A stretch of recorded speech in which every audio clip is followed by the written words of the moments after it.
안녕하세요, 수아입니다. 추적추적 봄비가 내리는 날, 목은 이색이 태어난 것으로 알려진 경북 영덕군 영해면 개시리 마을을 찾아왔는데요.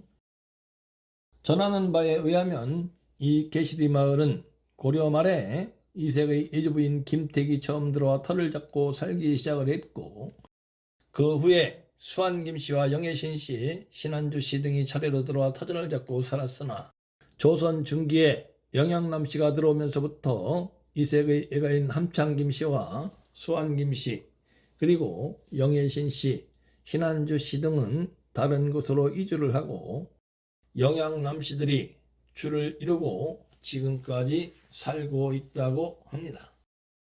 따라서 현재 배산임서로 지어진 대부분의 고가들은 영양남 씨 집안의 고택입니다.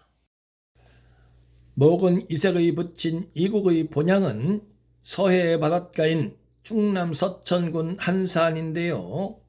목은 이색을 천리나 떨어져 있는 이 먼 동해 바닷가 영해 개시리 마을에서 나왔을까요? 고려 말에서 조선 초기에는 남자와 여자가 결혼을 하면 여자가 신랑 집으로 시집을 가는 시절이 아니고 신랑이 처가로 들어가 사는 장가를 가던 시절이었으므로 목은 이색의 붙인 이곡도 본가가 있던 서천군 한산을 떠나서 처가가 있던 이곳 개시리 마을 함창김씨 집안의 김택집으로 장가를 와서 1328년에 목은 이색을 낳았고 목은 이색이 장성할 때까지 이곳에서 살았다고 합니다. 예전에 함창김씨 집안의 김택이 살던 집, 즉 목은 이색이 태어난 곳은 개시리 마을 뒤편 골짜기로 쑥 들어가서 산자락 밑인데요. 산 허리 부분에 집을 지을 수 있을 만큼 제법 넓은 땅이 형성이 되어 있고 이곳에는 목은 이색 생가지라는 표지석만 놓여 있을 뿐 목은 이색이 태어난 건물은 남아있지 않습니다.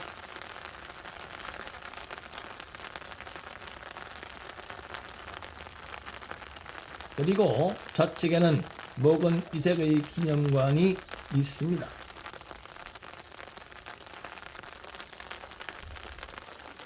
저 위쪽 높은 곳에서 뻗어내린 산줄기가 이곳에 집을 지을 만큼 넓은 땅을 만들었을 것인데요.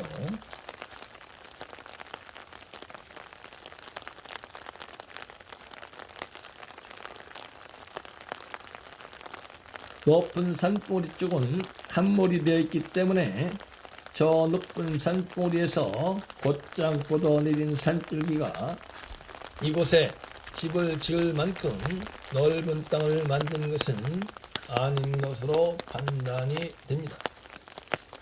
그러면 도대체 이 땅은 어떤 산줄기가 뻗어내려서 이처럼 집을 지을 만큼 제법 넓은 땅을 만든 것일까요? 이제 뒤편산으로 올라가서 어떤 산줄기가 생가지로 뻗어내린 것인지 살펴보겠습니다. 생가 뒤편으로 약 150m 정도 올라왔는데요. 저 앞에서 평을 이룬 산줄기가 달려오는 형상입니다.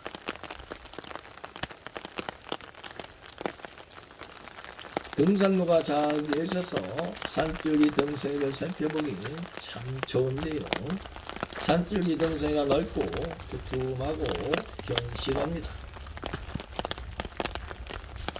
오늘은 비가 와서 그런지 등산을 하는 분은 보이지 않네요.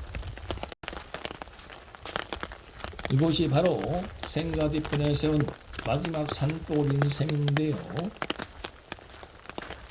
등산로 방향, 즉 좌측으로 갈라진 산줄기가 있고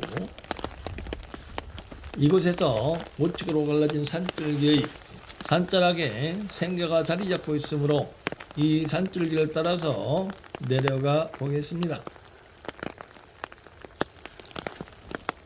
비에 자잘한 단목이 젖어서 다소 불편하긴 하지만 그래도 잡목이 그리 많지 않고 가시덤불이 없어서 다행히 산줄기 등성을 살펴보기에는 무리가 없습니다. 이것도 산줄기 등성의 부분이 아주 견실하고 두툼합니다. 우측으로 가느다란 산줄기, 즉 요도를 뻗어서 지지한 후 좌측으로 방향을 전환하는 형상입니다. 그리고 좌측으로 뻗어 내린 산줄기가 이곳에 집을 지을 수 있을 정도로 넓은 땅을 만든 것으로 판단이 됩니다.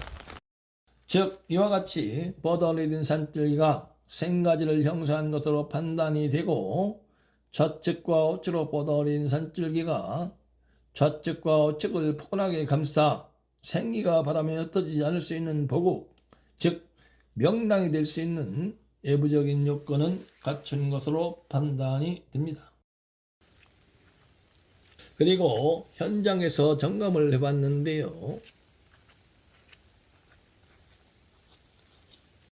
이곳으로 산줄기가 뻗어내렸던 것이 확실하고, 이곳에 혈이 맺혀있는 것으로 판단이 되었습니다.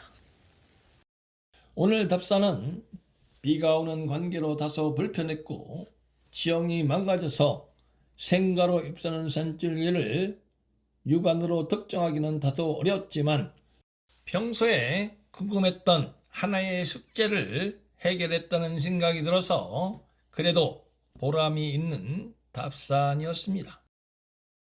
이 개시리 마을에 수백 년 동안 여러 성씨가 들어와 살았고 그로 인해서 또 수많은 사람이 태어났지만 이곳에서 태어난 수많은 인물들 중에서 목은 이색에 견줄 만한 인물은 없었을 것입니다.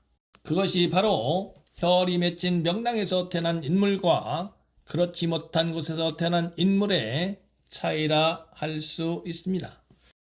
즉 높은 지위에 오르고 재벌이 될 수 있는 사람의 씨가 따로 있는 것이 아니고 누구나 혈이 맺힌 명당에서 태어나면 높은 지위에 오를 수 있고 재벌이 될 수 있는 자질을 갖추게 되는 것입니다. 그러니 씨가 좋아야 하는 것이 아니고 밭, 즉 생가터가 좋아야 하는 것이라 할 수 있습니다. 이제 숙소로 들려가서 비에 젖은 몸을 말리고 기운을 충전해야겠습니다. 지금까지 서해풍수행 영상 끝까지 경청해 주셔서 감사합니다. 제가 유튜브 영상을 제작하면서 풍수지리를 공부하지 않으신 분들도 쉽게 이해할 수 있도록 가급적이면 어려운 풍수용어를 사용하지 않으려 합니다만 입에 배다 보니 버릇처럼 나오는 경우가 있습니다.